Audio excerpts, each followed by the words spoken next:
you owe back taxes to the state of Illinois? Does it fit in a certain window the state's offering to allow you to pay that off with penalties and fees?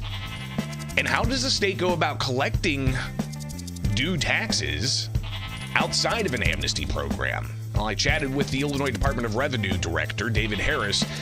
It's right here with Illinois in Focus Daily. I'm Greg Bishop. You can wake up with us each and every weekday morning. If you joined us last week, you saw the breakdown of things happening at the General Assembly fall veto session. I'd encourage you to go back and check out some of those videos. And we'll be talking more about that throughout the week because a lot happened. But wanted to get this information out there for you because this window for you, if you owe back taxes to the state of Illinois, is closing. How much is out there floating around and possibly able to be collected?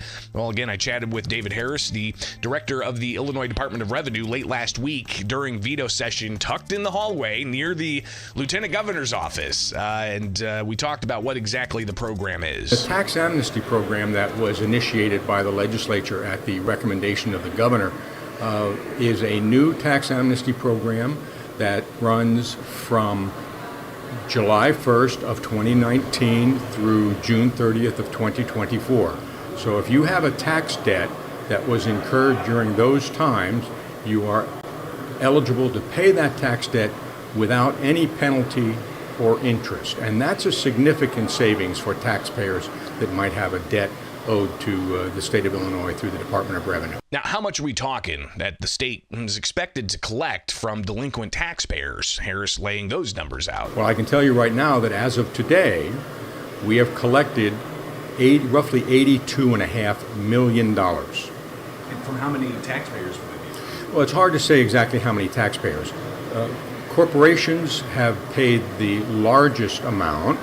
The individual income taxpayers have paid the second largest amount. There are fewer corporation taxpayers than there are individual taxpayers, so it's hard to give you an exact number of how many taxpayers, but those are the two biggest categories, about $35 million and roughly $20-some million from individuals. So we're looking at a fair amount of money coming into the coffers, and the gross income that's expected could be a couple of $100 million. The expectation for gross numbers is about $241 million. Now, that's gross. That gets divided. Some of these, as an example, if it's a sales tax liability, that gets shared with local governments.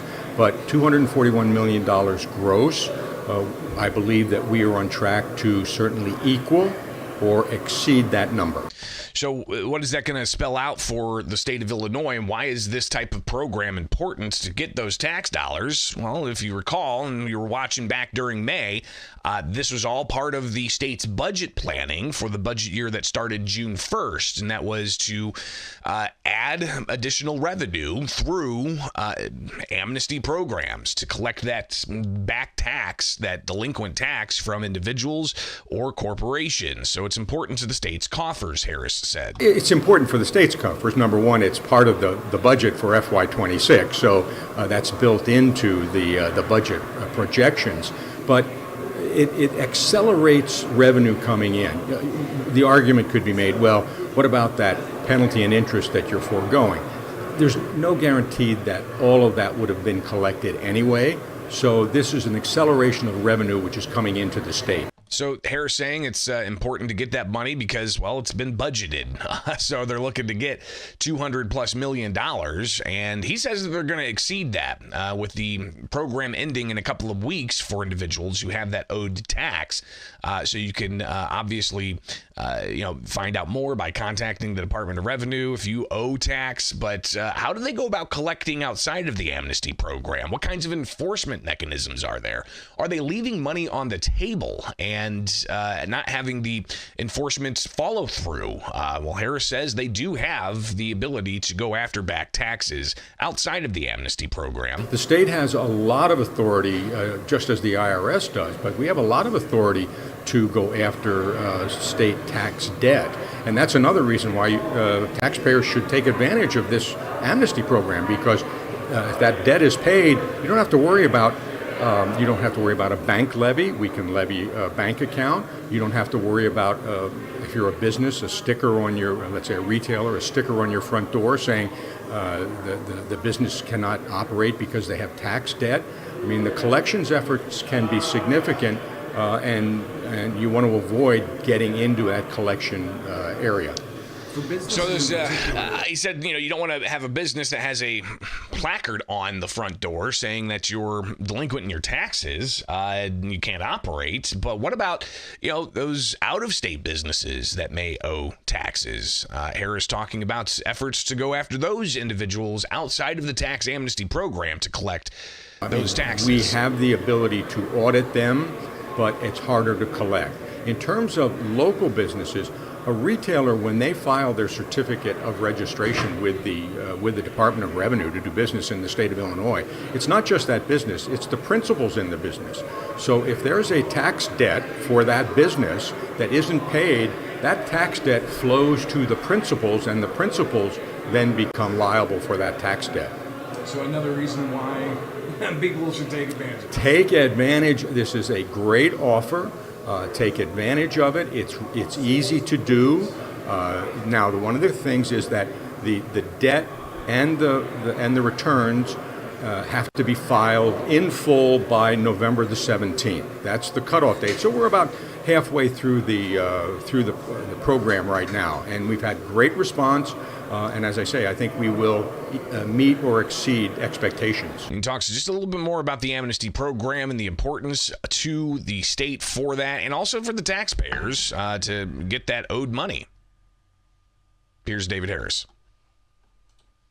I just want to emphasize again how beneficial it is for any taxpayer, whether it's a business, corporation, or an individual, any taxpayer that has any debt to the state of Illinois, to come forward, pay the debt, get rid of that penalty and interest, because if you don't, the penalty and interest just continues to add up. And that penalty and interests for the tax amnesty program will not be levied. So if you owe that tax, you can take part in the amnesty program. But while I had the Department of Revenue director there, I had to ask him about the end of legislative session, and in particular, just the collection of different tax proposals that there were. I mean, if you recall, at one point we were talking about Democrats proposing a billionaire's tax and also a amusement tax, which would have taxed like streaming services like Netflix, or you had the idea of a tax for retail delivery that was floated. You had the idea of increasing tolls, all to help pay for the state's regional transit authority up in the Chicagoland area. The sweeping of funds that could come from the interest on the gas tax road fund and pay off some of the fiscal cliff concerns for regional transit. So ultimately what they came down to was a ability for the regional transit authority to increase the sales tax, also some increases for tolls, and they were going to sweep the interest off the road fund to pay for mass transit. And these issues passed both chambers of the General Assembly, I believe in the Senate, by 4:30 in the morning. But before all of that was ultimately solidified, I asked David Harris, the Department of Revenue director. He used to be a legislator. He was a Republican state representative for years, and then was brought on by the Pritzker administration to be the director of the Illinois Department of Revenue. And he knows how to, legislate and get things across the finish line. But when it comes to certain types of tax proposals that really haven't been debated, and it's the last couple of days of veto session and we find out what the proposals are, he says there's other ways to go about that as a legislator working with the administration. Hopefully when lawmakers have a tax idea, they will come to the Department of Revenue and say, okay, how can we put this in statute so that you all can administer it? Because if they pass a bill that we cannot administer, it doesn't help them, it doesn't help the state. We want to be able to be an assistance to not only the governor's office, but obviously to the General Assembly. So we haven't seen the specific elements yet that might be talked about in terms of what they're doing now. But before that step goes from an idea into actual statutory enactment, hopefully we'll have the opportunity to comment and say, A or B needs to be changed so that we can actually administer what you want us to do. What they ultimately passed, again, Regional Transit Authority can increase sales taxes. They're going to skim money off of the road fund interest and put that towards mass transit. But I tell you, when you start looking more and more at the debate around the mass transit tax that ultimately did pass, we'll have to unpack that later this week here with Illinois in Focus Daily, because downstate Illinois a bit miffed as to what they see as funds being taken away from their roads. Do you agree with Governor Pritzker that you want federal law enforcement to work with local law enforcement to get rid of criminal illegal aliens? Let me begin by answering that question with telling you I don't believe anyone is an illegal alien. That's a terrible term to use about anyone. It's a legal term. It's not a legal term. They used to call black people slaves legally, and it was wrong.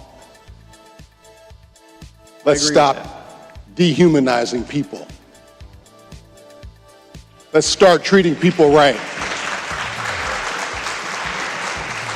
That's just some of the floor debates on Halloween morning after a marathon session. They went even longer than that to pass more legislation at the Illinois General Assembly. It's Illinois in Focus Daily. I'm Greg Bishop, the editor of the Center Square. You can go to the website and get the latest in the newsletter each and every weekday morning, but you can wake up with us here with Illinois in Focus Daily. Lot to unpack still from the final few hours of legislative session on October 30th, and it spilled over into the morning of October 31st with the the Illinois Senate. I'm personally still recovering from covering all of that. So the Illinois Senate, they had their final vote at about 4:30ish and some parliamentary stuff, and then they got out of there a little after that. But it was 4:30 in the morning before I got out of the Capitol building in Springfield.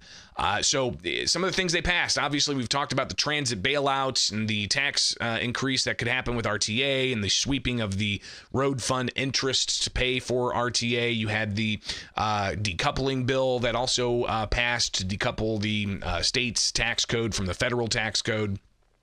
You have the energy issues that were brought up and the concerns that they're now tacking on $8 billion of cost to the ratepayer to help prop up battery storage for the renewable energy push that Illinois is undertaking by law.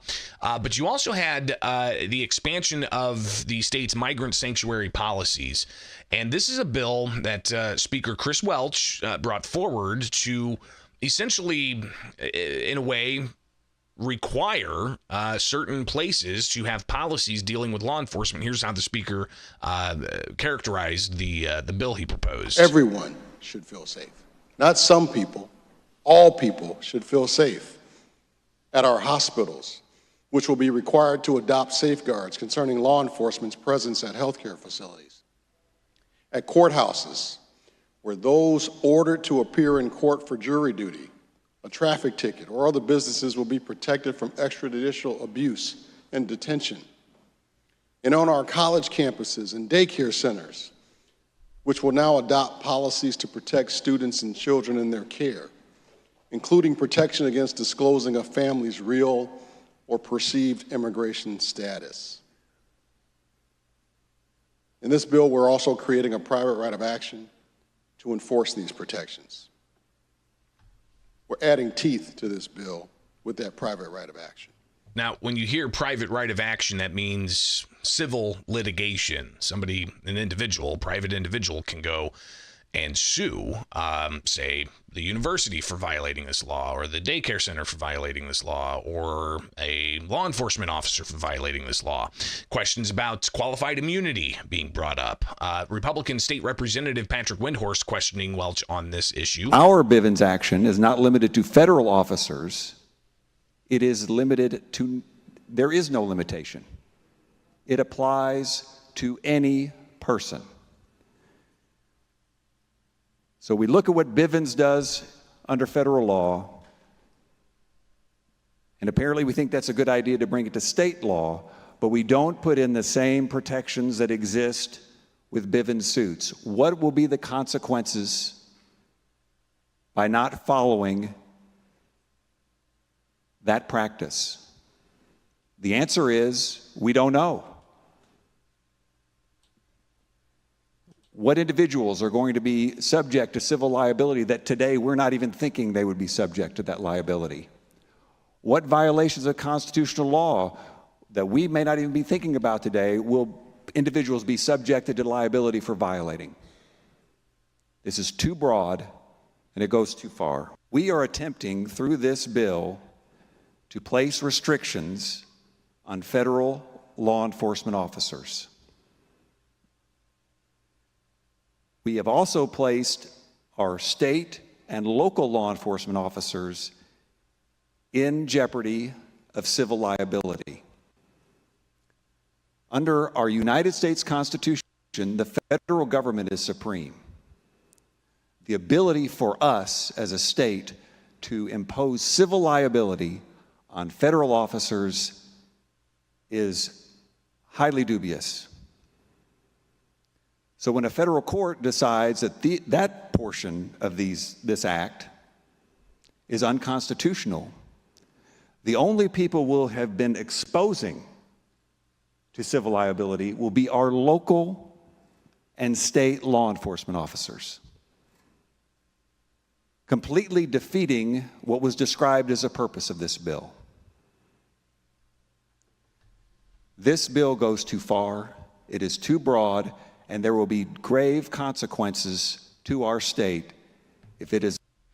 And ultimately, it does pass. But you can see there, that was from October 31st. And a little bit later on, it was October 31st. No, that was October 30th. Exposing. As you can see from the timestamp there. But during John Cabello's comments, it changed over to Halloween. We have good people in law enforcement that dedicate their lives to the service of others. They're your mothers, your fathers, your brothers, your sisters, your aunts, your uncles, and your friends. They are white, black, Hispanic, and every other race. They took an oath. The oath is to support the Constitution of the United States of America, first. The time change coming up. The state of Illinois, second.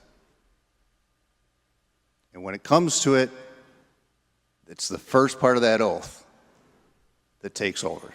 There's the strike of midnight. So obviously you could see there, they just keep going. They went for another 2 hours in the House discussing not just this legislation, but other bills. But on this bill to require certain places to have policies in place, Democratic State Representative Lillian Jimenez from Chicago addressed why she thinks this is important. As daycare centers to adopt policies to ensure families are not excluded or discouraged from participating in daycare programs based on their actual or perceived immigration status. We want daycare centers to establish a written plan of action, establish procedures for seeking consent from parents before releasing a child's information, and making sure to formalize late pickup protocols, ensuring children are safely released to designated adults.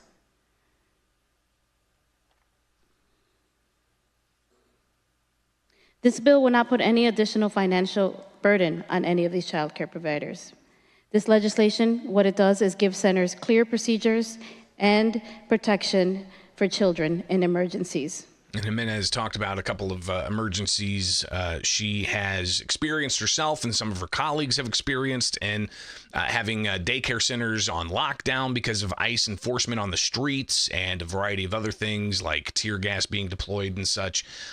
So the rationale the Democrats pushing to have this become law is just that. They don't like the chaos they see on the streets, but when it comes to that chaos, Some people saying it's because there are illegal immigrants in Illinois, and Illinois law prohibits state and local law enforcement from cooperating with federal law enforcement for immigration purposes. Here is C.D. Davidsmeyer, Republican from Murraysville, questioning the speaker on the House floor on Halloween morning. Mr. Speaker, do you agree with Governor Pritzker that you want federal law enforcement to work with local law enforcement to get rid of criminal illegal aliens? Let me begin by answering that question with telling you I don't believe anyone is an illegal alien. That's a terrible term to use about anyone. It's a legal term. It's not a legal term. They used to call black people slaves legally, and it was wrong. Let's stop dehumanizing people. Let's start treating people right.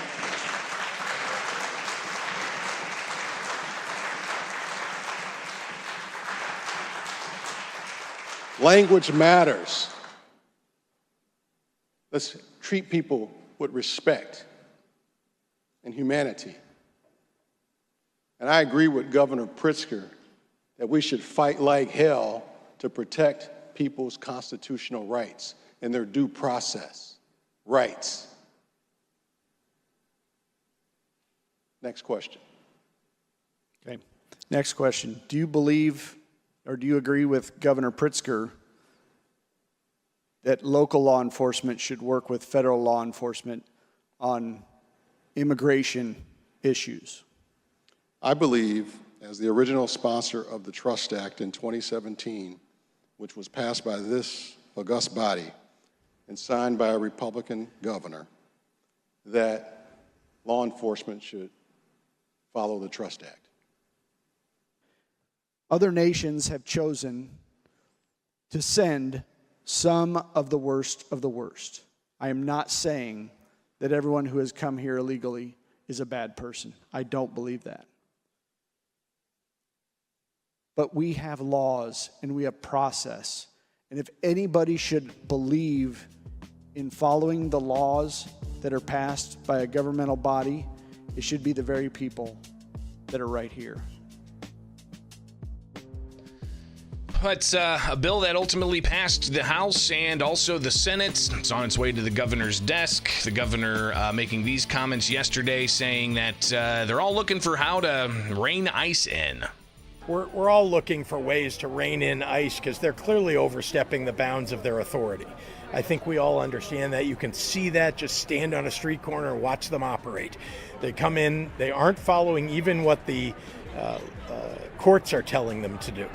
So the question is, how can we rein them in? And there are, as you know, limits because, well, the federal government trumps state law and they have federal, well, limited immunity, but immunity in the conduct of their job. And so we have relied, by the way, for, well, 100 years or more at least, on the federal government to rein in its own agents, to have supervisors and department heads and the President of the United States suspend people who are breaking the rules or hold them accountable in some way or even fire them. So we expect that normally from the federal government, but this is not a normal moment. And these are not normal times. And we now have a president who doesn't follow the law and who himself is a convicted felon.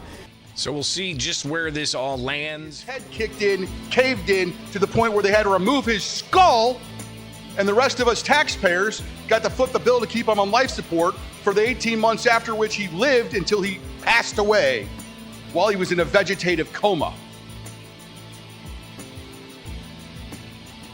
I've never seen anything like the Department of Corrections. State Senator Chapin Rose, the final day of fall veto session, just as they were debating and approving the director of the Illinois Department of Corrections. Good morning. It's Illinois in Focus Daily. I'm Greg Bishop. You can wake up with us each and every weekday morning here with the Center Square. You can get headlines in your inbox. Go to thecentersquare.com and sign up for the newsletter. So fall veto session, tons happened. Obviously, we've talked about yesterday, for instance, them expanding the state's migrant sanctuary policies and the concerns that law enforcement have about that, leading to possible private rights of action or private lawsuits against law enforcement and certain types of facilities like hospitals, daycares, and universities. You also have the Transit's fiscal cliff bailout that's passed, allowing for the RTA to increase taxes in the Regional Transit Authority jurisdiction, but also sweeping road fund interest and putting that towards the hundreds of millions of dollars in the Regional Transit Authority's fiscal cliff. Plus, you've got the energy bill that passed that Republicans say is going to tack on $8 billion to utility payers' bills. And obviously all of that happening in the final hours of fall veto session. The one thing that also happened was LaToya Hughes getting paid more than $200,000 by the taxpayers annually, be the director of the Illinois Department of Corrections. She's been appointed several times by Governor J.B. Pritzker, and appointees have, I believe, 60 session days before the appointment has to be either thumbed up or thumbed down. And when that 60-day legislative day calendar comes up, the governor has a history of removing appointments and then reappointing them to restart that clock. So you have LaToya Hughes in that capacity as acting director of the Illinois Department of Corrections for more than 2 years. And it was time, I guess, during veto session to go ahead and bring that appointment up. And you have State Senator Terry Bryant talking about how they just could not get info from the director as an acting director on things like the number of deaths of inmates in Illinois prisons. And again, this is from the final day of fall veto session last week. In the FOIA, they refused as well. I had to appeal to the Attorney General's office, at which time the Attorney General's office ordered them to give me documents. In those documents, just as an example of the things that I found, there were 9 inmate deaths in just 24 and 1 month of 25. And because I wanted to be able to talk to you all about what's happening and actually prove it, I asked only for fentanyl information. Those 9 deaths were fentanyl of offenders. We're not even talking about the staff that gets exposed. The buck has to stop somewhere, and the buck stops with the director of the Department of Corrections on all of these issues. Now, one of the things that's been discussed to try to stop the flow of illicit substances is mail scanning. And Tuesday, there was a hearing of all kinds of interested parties from the Department of Corrections to discuss the emergency rules they have in place concerning mail scanning so that they're not getting physical, the original artifact of a handwritten letter from a loved one. That's getting scanned and then sent via a tablet. We've been hearing this in discussions with the Joint Committee on Administrative Rules with emergency rules the Department of Corrections has, but it's been slow to be implemented and not necessarily across the board. And there's been questions about who the contractor is for the tablets and so on. But you had, as the appointment of LaToya Hughes, the director of the Department of Corrections, State Senator Chapin Rose said that she's not managed the agency well and things are troublesome on the ground. He says that he and others took tours of a prison and, they came across some things that were concerning. You want to know how drugs are getting into the facilities? You want to know how all of this stuff is happening? It's happening because no one is watching what's going on. I didn't obviously, this is Terry Bryant, not Senator Rose. We'll get to his comment in a moment. Focus all of my attention on trying to find out what's happening with staff, because I think that there are some people who kind of brush that off just a little bit. But I'm telling everyone in here, under LaToya Hughes' leadership, the offenders that are in the Department of Corrections are dying, and they're dying every day. If you vote for LaToya Hughes to be confirmed as the director of the Department of Corrections, you are voting for her leadership to continue in the way that she has been conducting that. I have no personal animus towards her. I believe she could do very well at a different agency, but this is not the agency that she should be managing. I respectfully ask each of you to take that into consideration if you care about those people who work there and if you care about those who are incarcerated. Bryant, being a former corrections employee for, I think, like 20 some odd years, she's vested in the clear operations of the agency and says that they're not being transparent, and they've got serious concerns about staff safety and inmate safety. To Senator Chapin Rose, again, having taken a tour with other legislators, found some troubling things. Ward, and you could smell the smoke. No, nothing to see here. There's really nothing to smell here, except it was right there. Talked to one of the guards on the side outside of the earshot of the wardens and his higher ups. He tells you wait till nightfall and it's purple haze. Direct quote. No, I'm sorry. Purple haze, something out of Thunderdome. That was the actual quote. Now let's talk about last week, the inmate who was life flighted out of Robinson, which is, by the way, is medium security for an overdose. Life flighted. But then when the men and women who work there get accidental exposures, they're told, no big deal, you're making it all up. And they get driven home, not to the hospital, they get driven home in personal vehicles. For all of you who care about inmates, how about the one who died last year in Lawrenceville from a fentanyl exposure? How about the 18-year-old kid that went in and came out with literally his head kicked in, caved in, to the point where they had to remove his skull, and the rest of us taxpayers got to foot the bill to keep him on life support for the 18 months after which he lived until he passed away while he was in a vegetative coma. I've never seen anything like the Department of Corrections. A lot of criticism for the Department of Corrections, including from Republican State Senator Jason Plummer. Last time the acting director appeared before the Executive Appointments Committee, and I asked her how many inmates have died under her care in the last year, she couldn't provide a number. When I asked how many died in the last month, we couldn't get a number. Those numbers are directly reported to the director. You would think if you're in a position of that magnitude, you could tell us how many people have died in your care and your custody. It's embarrassing, tragic, and immoral, the number of people who are serving their sentences in the state of Illinois that are being harmed and being killed. It's embarrassing and immoral how many corrections officers go to work every day, leave their families, and are traumatized and harmed. When the Department of Corrections and the leadership of the Department of Corrections tells us after an exposure at Graham Correctional Center outside Hillsborough, Illinois, that Iraq and Afghanistan war veterans who are serving as Department of Corrections staff are knocked on their backs and rushed to the hospital in severe stress because they were exposed to saline solution and baby powder, that math just doesn't add up. And we're told baby powder and saline solution, baby powder and saline solution. And then 2 years later, she testifies that it was exposure to illicit contraband that was in the system. She lied. Contraband is all over the system. People are being harmed. Drugs are all over the system.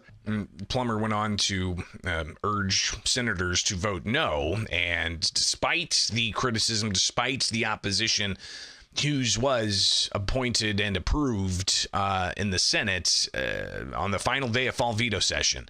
So that was last week, right? Thursday was the final day, but of course they spilled into the way early hours of the Friday morning on Halloween. But yesterday, the Department of Corrections held a public hearing about that mail scanning system that they have in place as an emergency rule, and they're trying to get their rules together before January when the emergency rule deadline ends. And of course, the mail scanning is in response to the illicit substances getting into the system, the prison system, through mail.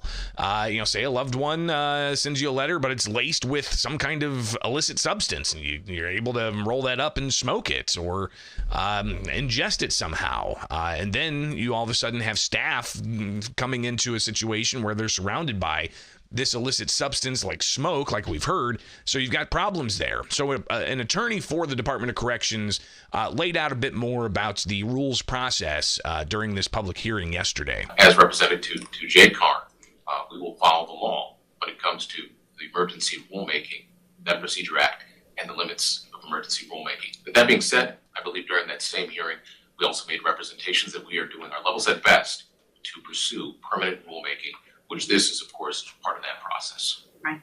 So in the event of a gap, what happens? I don't want to be over my skis, but I would say is the department, of course, we've put together measures if necessary to prepare for such, but as it was stated during that hearing, the department is pushing forward to make sure that we can get the permanent rule across the finish line. So are they going to be able to do that, though, to get that permanent rule across the finish line? You had representatives from the prison staff there, a president of an AFSCME local union saying that they've got concerns and they feel that the mail scanning is helping with keeping things safer, again, not just for the inmates, but for the staff. As a union president, I can share that members are relieved that mail scan is implemented. The haze and the smoke present in the housing units has already been reduced substantially. It is a relief to not leave work with a headache every day. Since scanning the mail, we have gone an entire week with no incidents involving intoxicated individuals. I think it's been 2 years, to my knowledge, that we've been able to go that long with no meeting on this. No drug-related incidents. Mail scan is making things better for the staff and individuals housed at Lawrence Correctional Center. So clearly that's some on-the-ground perspective about mail scanning where it has been put into place, leading to at least staff recognizing things are a bit safer. Here's a prison guard sharing his thoughts about mail scanning. What's unique about Graham is it houses several special populations, including substance abuse treatment and individuals in custody in a kidney dialysis program. Graham also offers numerous academic and vocational programs. When I first started at Graham 12 years ago, it was relatively free of conflict. Incarcerated persons had relatively free movement, and for the most part, it was a calm environment. Assaults on staff were rare, and overdoses and exposures were also rare. Things have changed dramatically in recent years due to the increased presence of drugs. With mail being a known point of entry, exposures to unknown substances and assaults increased and became regular occurrences. In one mass exposure, 22 employees were sent to hospitals for treatment, with several of them having to spend the night. Encounters with incarcerated individuals under the influence of substances became a daily occurrence. It's much more difficult to maintain order when individuals are intoxicated. They are confused, unpredictable, and can react violently. In my facility, the majority of assaults on staff involve drugs. Now that the mail scan has been implemented, incidents involving intoxicated individuals are down to 1 to 2 times a week rather than a daily occurrence. I have seen big improvements since mail scan started. I feel 100% that mail scan has made us safer, and I can see that morale is much better. So there's obviously the proponents of this, the workers on the ground in Illinois prisons, sharing with a public hearing about the mail scanning rule that they're getting ready to finalize before the deadline to get that rule finalized. So we'll hear a lot more about this with the Joint Committee on Administrative Rules. They meet monthly, and they are a bipartisan group of legislators overseeing the state agency rulemaking process. And you then had the advocates for criminal justice reforms at this public hearing yesterday, including the executive director of Restore Justice Illinois. To digitize physical mail is to eliminate the art, beauty, and emotion, the texture, and even the scent that is unique to physical correspondence. Additionally, there is no evidence to support that the proposed permanent rules will be effective in stopping contraband from entering the IDOC. In some states, drug use and overdose have increased after implementation of mail scanning policies. He then provided some study from 2023, but again, that's an advocate for criminal justice opposing the mail scanning that the staff say that needs to be in place. You've got other individuals pushing back against the idea of mail scanning. These amendments significantly restrict mail and publications for people incarcerated in Illinois. They were put forth without supporting data, and if implemented, they would create substantial new barriers to education. New restrictions on publications and barriers to education are particularly concerning considering the acute need to increase access to higher education in Illinois prisons. I think you got these tablets now that inmates are given as part of this program. Can they not get, material there? PDFs, websites and such, if they're getting further education in prison. And you have people saying, well, it's a letter from a loved one. The smell of the loved one might be on there, and the physical holding of the paper, knowing that it was something that that loved one had written on.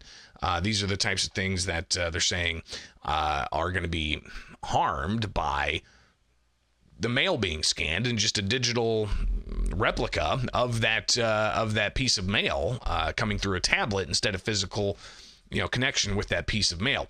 The ACLU of Illinois also opposing the mail scanning, saying that this could impact prisoners' property rights. Here's Benjamin Riddell with the ACLU of Illinois. Courts have recognized that people in prison have property interests in their personal property.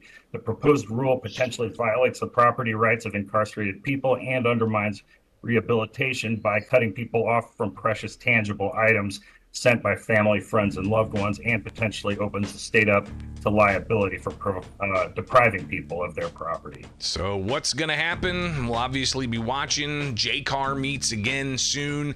They'll have their meeting, next month and the month after. Will this be on the docket?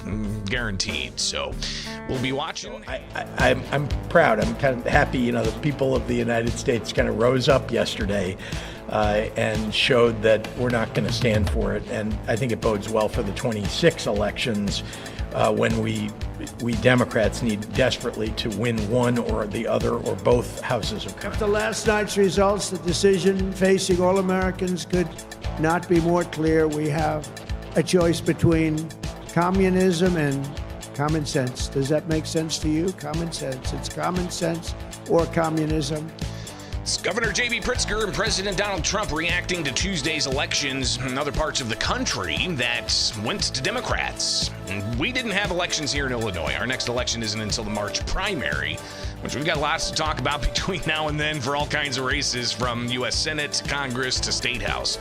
But you also, have the political prognosticators saying, hey, government shutdown's looking bad for Republicans. Democrats are going to sweep in Tuesday's elections in New York and Virginia and elsewhere throughout the country. And looks like at least the prognosticators may have been onto something. But it's led President Donald Trump to essentially say, listen, the government shutdown is hurting us, not just politically, but it's hurting the country. Senate Republicans end the filibuster. So that's what we're talking about today. It is Illinois in Focus Daily. I'm Greg Bishop. Final segment for the live show today, which I want to remind people I'm off tomorrow, and then I'm off all of next week, but we will be back after next week for more live Illinois in Focus Daily. So like, subscribe, and hit that notification bell. Go to thecentersquare.com, where you can get the headlines in your inbox each and every weekday morning. Just go to, again, thecentersquare.com, click newsletter, and you can sign up for that. But also, I want to point you to another website, clips.thecentersquare.com, where you can find news clips, some of which we air here with Illinois in Focus Daily. So be sure to check that out as well, and you can subscribe and get a daily digest there. All right, so the elections. You had Democrats sweep. Governor J.B. Pritzker held 3 events unrelated yesterday, but in one of them, later in the day, he talked about the election outcome after being asked during Q&A. First of all, what an incredible win for Democrats.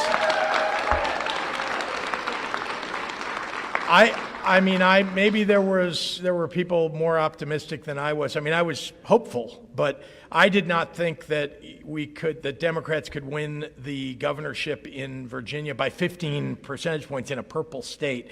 I didn't think that after all the polls that happened in New Jersey that showed that was going to be a real close race, that Mikey Sherrill was going to win the governorship by 13 points. And I think, and those are just 2 examples, but I can give you others, like the public utilities commissioners, 2 of them elected in Georgia. I know people here may not have paid attention to it, but I met those folks. And by the way, the 2 Democrats of Republican state, those 2 Democrats that ran for those 2 seats won by 20 percentage points.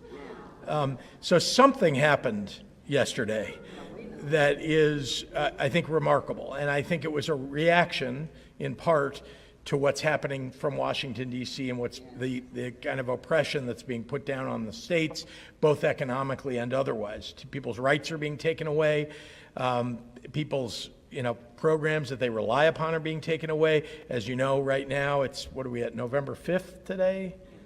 Well, that's 5 days after they stopped providing SNAP benefits, food benefits to people who really need it.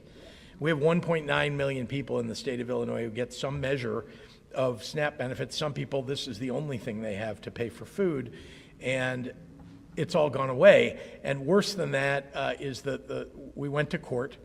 We got a court to rule that they needed to use the emergency funds to restore SNAP benefits. And you know what the Trump administration did?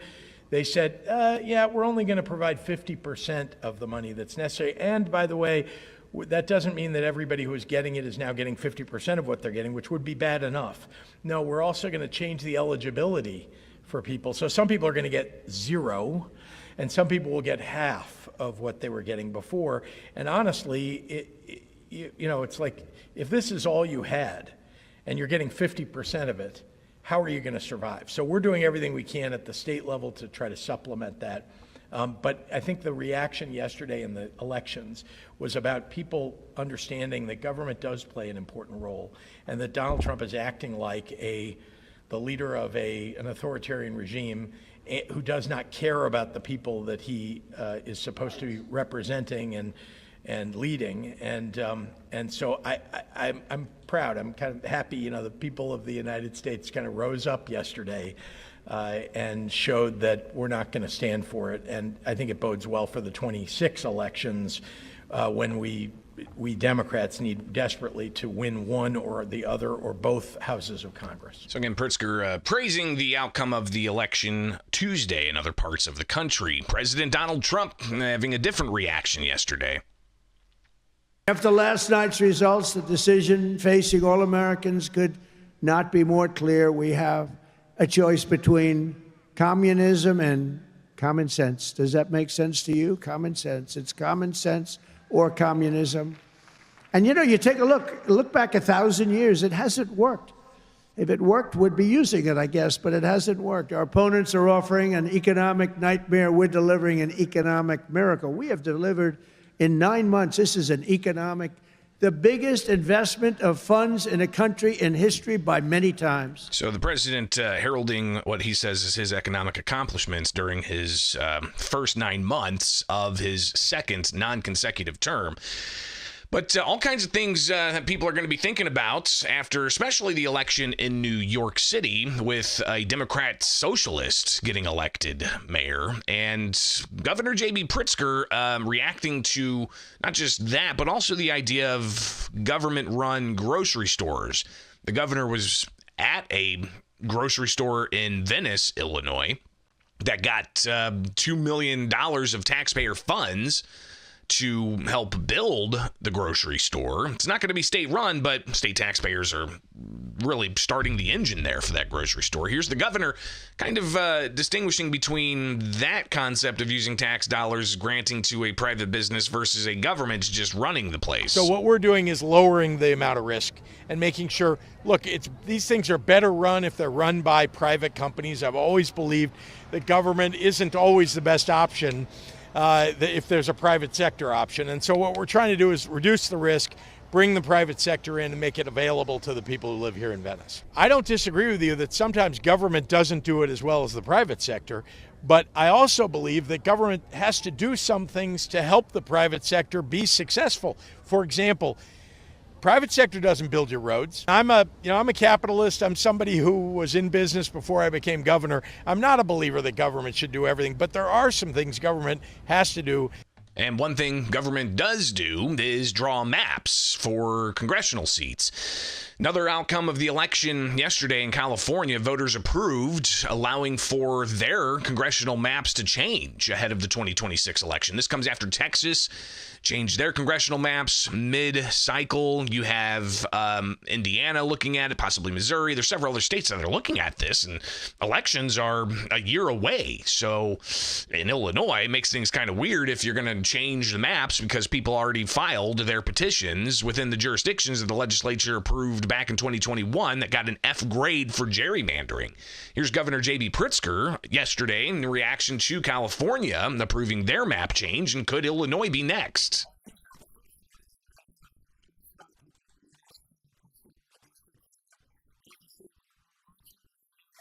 You know, we've been looking at pairing with different states because if they're we don't think that this is a good idea. The redistricting across the country, not a good idea. But unfortunately, Donald Trump is trying to cheat. He thinks that redistricting mid-decade is okay. So he called up and told the governor of Texas that he ought to do it for him. And he went ahead and did it. That's why California had to. So we're watching what Indiana does. We may have to react to that. It's certainly something that people have considered here and the legislature's considered here. But we'll have to see what happens. And if Democrats get control of Congress, Republicans say they'll pack the U.S. Supreme Court.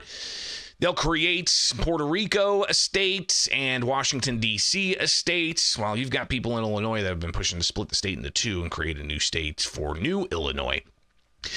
So the governor obviously is looking at the politics of this, and he's encouraging Democrats to do more. But President Donald Trump, of course, has a lot to say about the election as well, and even wanting to push to end the filibuster in the U.S. Senate, that 60-vote threshold to get over certain bills, because he says that Republicans have the best ideas for policy to help the economy grow and to spur on investment in the United States and public safety and foreign policy and so on. And he says the Democrats are just ardently opposed to Trump and will block everything that comes through. Here's Trump talking a bit about the election results and more about the politics as well. But the communists, Marxists, socialists, and globalists had their chance, and they delivered nothing but disaster. And now let's see how a communist does in New York. We're going to see how that works out. And we'll help them. We'll help them. We want New York to be successful. We'll help them a little bit, maybe. For all of these failed and discredited, really discredited, if you think, ideologies of the past, their day is over, their grip is broken, and their time is absolutely done. The golden age of America has begun, and we are just getting started. He went on to talk about the difference between the Democrats and the Republican parties. But the communists, Marxists, socialists, and globalists had their chance, and day by day, we're making America affordable again. It's going to be affordable again at a really record pace. And, you know, other people are going to take credit. All the mayors and all the governors, they're going to say what a great job. They didn't do a damn thing. Yet as we speak, the Democrats in Congress are trying to put all of this progress at risk and drag us back to the Biden policies of soaring prices, crushing energy costs, massive spending, open borders, let the world come into our country from prisons and from mental institutions, let them pour in, and rampant inflation. That's what Biden gave us, all of those things. With the reckless Democrat shutdown, virtually every Democrat in Congress has voted to hold the American people hostage in an effort to extort hundreds of billions of dollars in new spending. So Trump also had a separate event, and he's talked about this in the past few weeks here, especially as the government shutdown continues. He wants Republicans in the U.S. Senate to end that filibuster. Now, the filibuster, people support it, saying it's a real check against bad ideas getting through both chambers of Congress. And keep in mind, I mean, the Senate, the way it's set up, every state gets 2 U.S. senators. By design, small states have 2 U.S. senators. The largest states have 2 U.S. senators. Really kind of helps level the playing field for this constitutional republic that we have. It's not a democracy. It's a constitutional republic. So you've got the U.S. Senate as a further stopgap from just simple majorities. They have the filibuster to allow for 60-vote thresholds in the 100-body chamber. So President Donald Trump, seeing that Democrats are, not only do they have a history of impeaching the president twice in his previous term, You also had, him being indicted a whole bunch and even being convicted in New York City. And a whole host of other things, just, the spying that happened on the Trump administration, the Russia collusion narrative that Democrats promulgated through the media using, U.S. Department of Justice infrastructure to do that. All of those things, Trump's Republicans, you're not going to be able to get Democrats to break through. So you have to end the filibuster to do things like voter ID nationwide, to do things like economic policy. He says that Republicans need to get across the finish line to grow the economy. So President Donald Trump is actively lobbying for Republicans in the U.S. Senate to end the filibuster. They're going to make D.C. a state, and they're going to make Puerto Rico a state. So now they pick up 2 states. They pick up 4 senators, okay? You think you have problems? They're going to do all of the things. They're going to pick up electoral votes. It's going to be a very, very bad situation. And it's done. It's done. As soon as they attain power. Now, if we do what I'm saying, they'll most likely never attain power, because we will have passed every single thing that you can imagine that it's good and all good for the country.